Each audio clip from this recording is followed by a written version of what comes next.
हे भक्तों, श्री रामचरितमानस का सुंदरकांड श्री रामदूत हनुमान जी के प्रभु भक्ति, लंका जाकर माता सीता की सुधि लाने तथा लंका दहन जैसे कार्यों के लिए जाना जाता है। लंका दहन के बाद श्री हनुमान जी पुनः अशोक वाटिका जाकर माता सीता से प्रभु श्री राम के लिए निशानी के तौर पर माता का चूड़ामणि लेकर और माता को धीरज बंधाकर वापस लौटते हैं। जनक सुतहि समुझाई करी, बहुविधि धीरज दीन। जनक सुतहि समुझाई करी, बहुविधि धीरज दीन। चरण कमल सिरुनाई कपि, गवनु राम पहि कीन। हे तुलसी गवनु राम पहि कीन।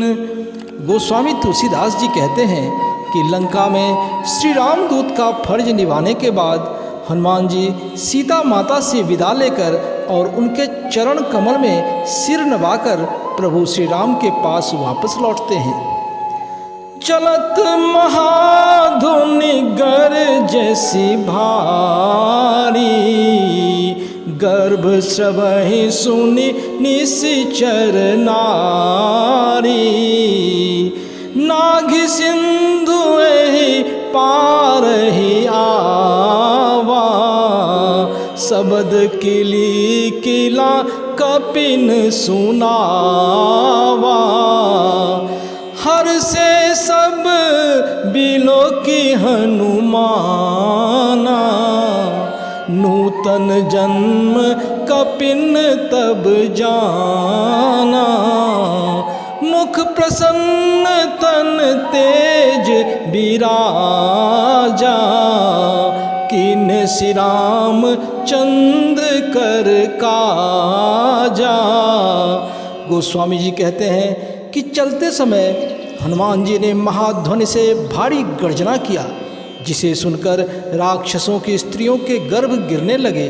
सागर पार कर वे इस पार आए और उन्होंने वानरों को हर्षित मन से किलकिला शब्द की ध्वनि सुनाया।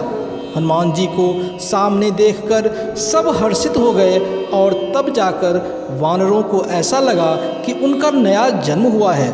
हे भक्तों, मैं आपको यहाँ बता दूँ कि वानरों ने यह प्रण किया था कि यदि वे माता सीता की खोज करने में असफल रहे तो वे दोबारा प्रभु को अपना मुंह नहीं दिखाएंगे। अर्थात उन्होंने ऐसा होने पर अपने देह त्याग का प्रण ले लिया था। इसीलिए जब उन्होंने हर्षित हनुमान जी को देखा तो मानो उनके अंदर नए प्राण ऊर्जा का संचार होने लगा।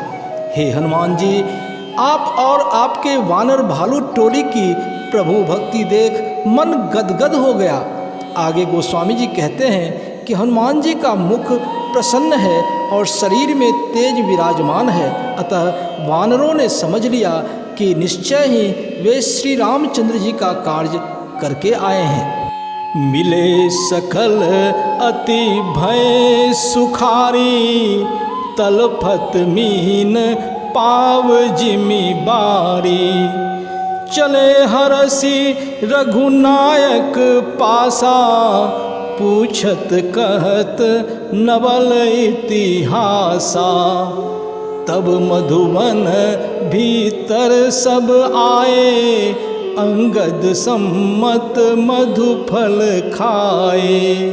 रखवारे जब बरजन लागे, मुष्टि प्रहार हनत सब भागे।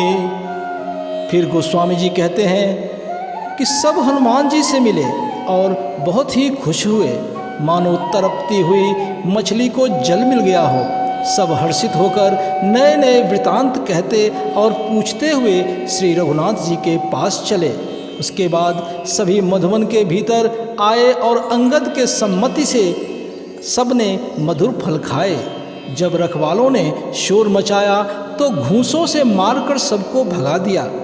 जाई पुकारे ते सबा, बन उजार जुबराज। जाई पुकारे ते सब बन उजार जुबराज। सुनि सुग्रीव हरस कपि करि आए प्रभु काज।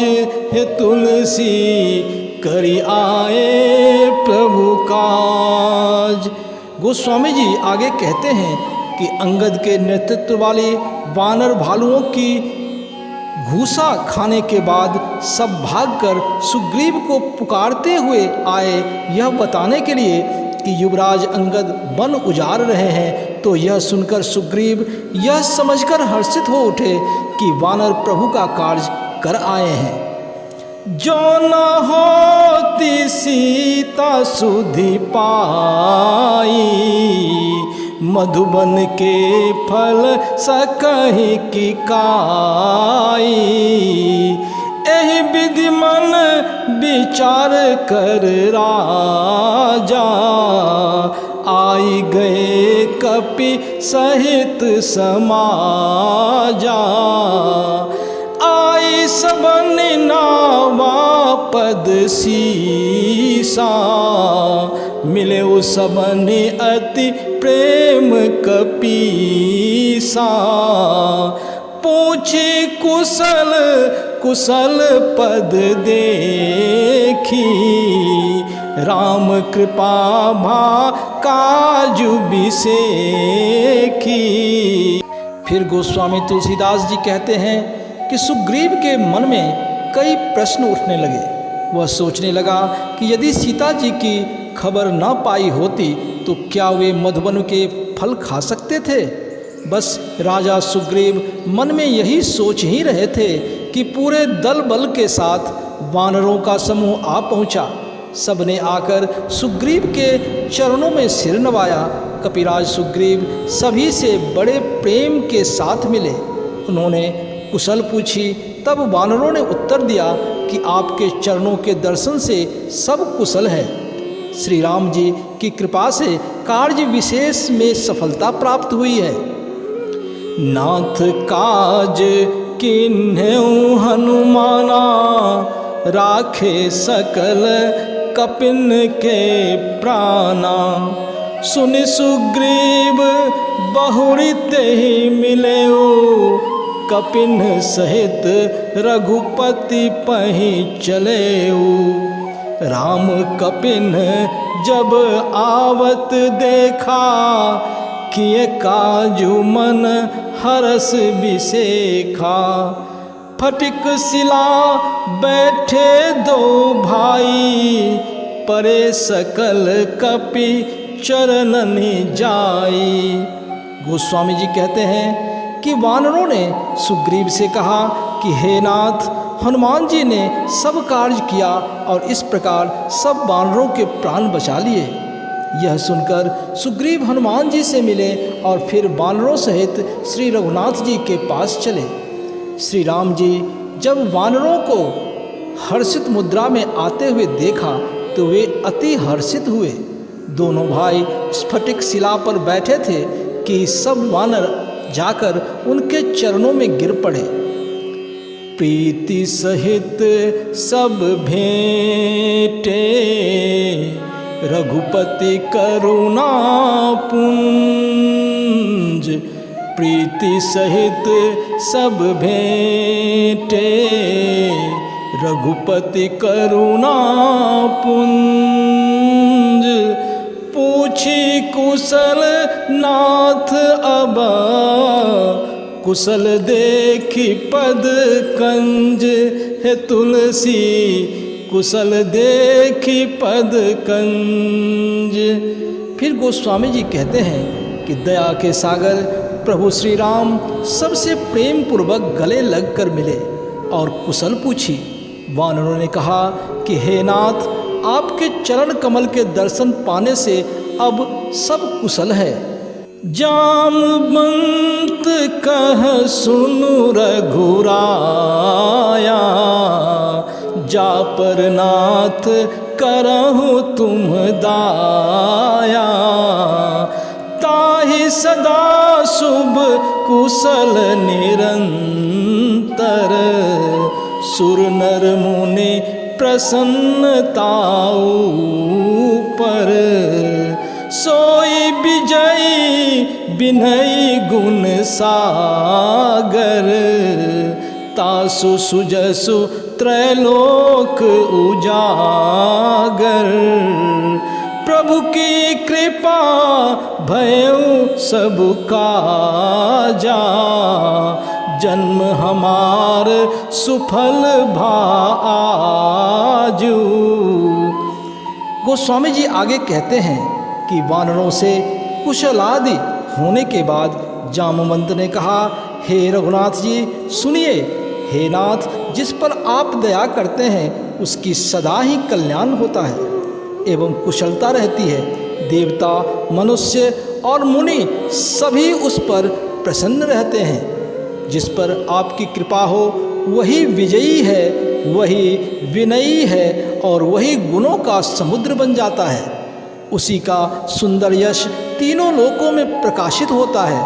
प्रभु कृपा से सब कार्य हुआ। हे नाथ, आज हमारा जन्म सफल हो गया। नाथ पवन सुत कीन्ही जो करनी, सहसहु मुख न जाई सो बरनी। पवन तनय के चरित सुहाए, जामवंत रघुपति सुनाए। सुनत कृपा निधि मन अति भाए, पुनि हनुमान हरसि लाए। कहु तात के ही भांति जान की, रहति करति रक्षा स्वप्राण की। गोस्वामी जी कहते हैं कि जामवंत ने फिर कहा कि हे नाथ, पवन पुत्र हनुमान ने जो करनी की उसका 1000 मुखों से भी वर्णन नहीं किया जा सकता। तब जामवंत ने एक एक कर हनुमान जी के द्वारा किए गए सुंदर कार्य का वर्णन प्रभु को सुनाया। यह सुनकर कृपानिधान प्रभु श्री राम अति हर्षित हुए। उन्होंने हनुमान जी को फिर हृदय से लगा लिया और कहा, हे तात, कहो सीता किस प्रकार रहती हैं और अपने प्राणों की रक्षा किस प्रकार करती हैं। हे भक्तों, माता सीता की सुधि लाकर हनुमान जी ने मानो प्रभु के हृदय में नव ऊर्जा का संचार कर दिया। सीता वियोग रूपी जलती हुई अंगारों पर मानो सावन की रिमझिम बारिश कर दी। हे हनुमान जी, हे पवन सुत, हे श्री राम भक्त बजरंगबली, आपको हम भक्तों की ओर से कोटि कोटि नमन। आगे प्रभु श्री राम को हनुमान जी लंका के अशोक वाटिका में सीता मैया के स्थिति से अवगत कराते हैं और प्रभु से विनती करते हैं कि अब देर न करें और शत्रुओं का संहार कर सीता मैया को सुरक्षित वापस ले आएं। यह मार्मिक हनुमान श्री राम संवाद हमारे आने वाले अगले वीडियो में दिया गया है। अतः आप सभी भक्तों से विनती है कि आप मेरे इस स्पिरिचुअल वर्ल्ड नामक चैनल को सब्सक्राइब कर लें तथा बेल आइकन जरूर दबाएं, जिससे कि आने वाले वीडियो का लिंक आप तक आसानी से पहुंच सके। जय जय श्री राम, जय जय बजरंगबली।